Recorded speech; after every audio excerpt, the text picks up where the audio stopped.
Ito pong aking tuturo sa inyo ay isa sa mga pinaka-powerful na pang-attract ng swerte, lalo-lalo na tungkol sa usapin ng pera. Ngayon pa mga bossing ko, alam nyo po ba mga bossing ko na sa May 8 mga bossing ko ay full moon?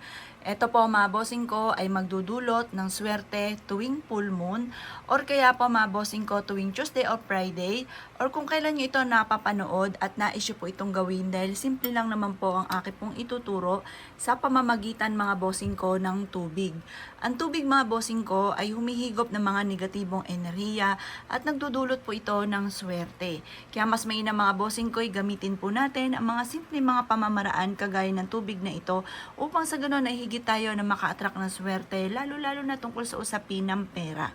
Ngayon po mga bossing ko, ibulong nyo sa tubig ko ang lahat ng nais po ninyo na maganap sa buhay ninyo or yung lahat ng nais ninyo ng pagbabago sa buhay po ninyo. At pagkatapos mga bossing ko, matapos nyo pong ibulong po dito, ibibilad nyo po ito sa buwan mga bossing. Kapag hindi naman po full moon, pwede nyo itong ibilad sa sinag ng araw ng mga bandang alas 7 ng umaga. At pagkatapos mga bossing ko, ibibilad nyo ito hanggang alas 8 ng umaga. Kung magwi-wish po kayo, dapat huwag kang gagamit na sana direct to the point at naniniwala ka na mababago ang takbo ng inyo pong pamumuhay. Kung kayo pa mga bossing ko, ang daming hirap na pinagdadaanan, mainam na subukan nyo po itong gawin sa pamamagitan ng tubig na ito at positive ka lamang paggaganahin natin ang ating law of attraction para mabilis nating makamtan kung ano man ang ninanais po natin. Ngayon pa mga bossing ko, pwede kang maghalo sa tubig ng barya or kaya iba't ibang klase ng kristal mga bossing. Or kaya yung mga wishing stone na mahigwaga mga bossing. Pwede nyo ihalo dito mga bossing. Pero kung wala ka naman mga bossing ko na mga wishing stone or iba't ibang klase ng kristal, mga barya na lang din po ang inyong ilagay. Pero alam niyo po ba, kahit simpleng tubig lamang po yan mga bossing ko at wala kang ihalo, nagdudulot po yan ng swerte. Ang tubig ay kasaganahan. Ang tubig mga bossing ko ay isa sa mga pinaka-powerful din na humihigop ng mga kamalasan at magbibigay ito ng swerte sa mga tao na may positibong pananaw sa buhay.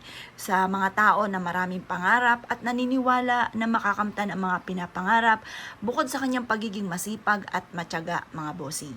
Ngayon pa mga bossing ko, ibilad nyo lang po ito sa sinag ng buwan at ng araw. At ito po mga bossing ko, hanggang alas 8 lang ng umaga ang pagbibilad. Kunin nyo na po ito at ilagay ito sa ilalim ng inyong higaan.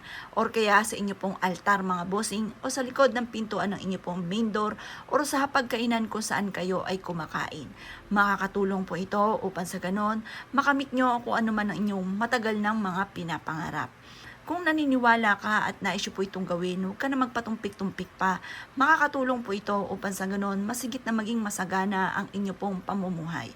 Kung ikaw po mga bossing ko ay isa sa maraming pangarap at nais ng pagbabago, subukan nyo na po itong gawin kung kailan nyo po ito napapanood. Basta umaga nyo lang ito gagawin mga bossing ko or kaya po kapag sumasapit ang full moon. Kaya kung ikay naniniwala at gagawin nyo po ito, ay siya mga bossing, good luck po sa inyo po lahat.